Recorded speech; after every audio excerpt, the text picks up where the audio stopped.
আসসালামু আলাইকুম, সকলে কেমন আছেন সবাই। হাতে যদি 3 মিনিট সময় থাকে তাহলে এই ভিডিওটি দেখতে পারেন, আশা করি উপকারে আসবে।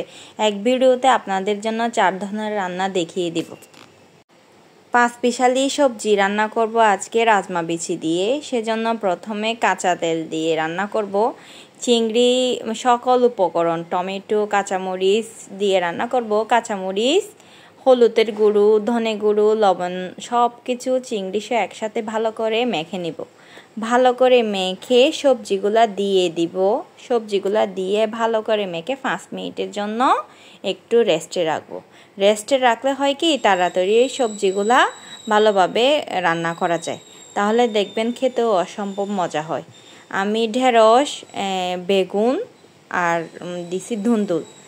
এখানে ধুন্দুল দিছি। এখন এগুলা দিয়ে মেখে রেখে দিব 5 মিনিটের জন্য।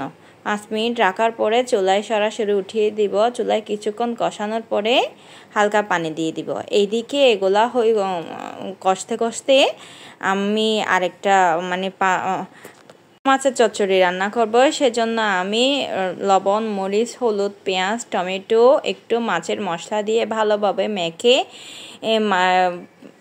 আলু কুচি করে দিয়ে দিব। সেগুলো সহ ভালো করে মেখে ছোট মাছগুলা দিয়ে দিব। ছোট মাছগুলা দিয়ে ভালো করে মেখে নিব। ভালো করে মাখার পরে আপনাদের হাতে সময় থাকলে একটু 2-4-5 মিনিট রেস্টে রাখবেন, না রাখলেও সমস্যা নেই। সরাসরি চুলায় দিয়ে দিবেন। চুলায় দিয়ে কিছুক্ষণ ঢাকনা দিয়ে কষতে দিবেন।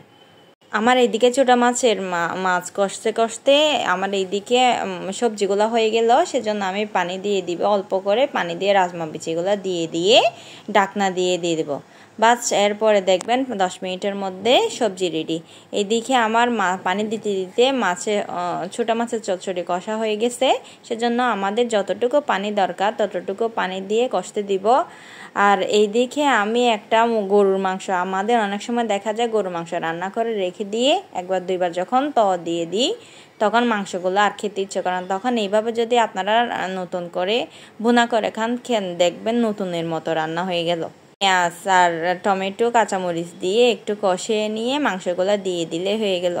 আবার ইলিশ মাছ ভুনা করেছি সেদিন। ইলিশ মাছ ভুনা করতে লবণ, মরিচ, হলুদ দিয়ে একটু ভালোভাবে মেখে সরিষার তেলের মধ্যে ভেজে উঠিয়ে নিয়ে নিব। দেখবেন খেতে অসম্ভব দারুণ হয়। ইলিশ মাছের যত মশলা কম দিবেন তত কিন্তু মজা বেশি। এই যে দেখুন, আমার এইদিকে কথা বলতে বলতে আমার সবগুলা সবজি একে একে হয়ে গেল। খেতে কিন্তু দারুণ। আপনাদের যদি সময় থাকে অবশ্যই এইভাবে রান্না করে খেয়ে দেখবেন। আর মাংস নামানোর আগে একটু করে গরম মশলা, হালকা ধনেপাতা দিবেন, তাহলেই হয়ে গেল অসম্ভব খেতে কিন্তু দারুণ মশলা।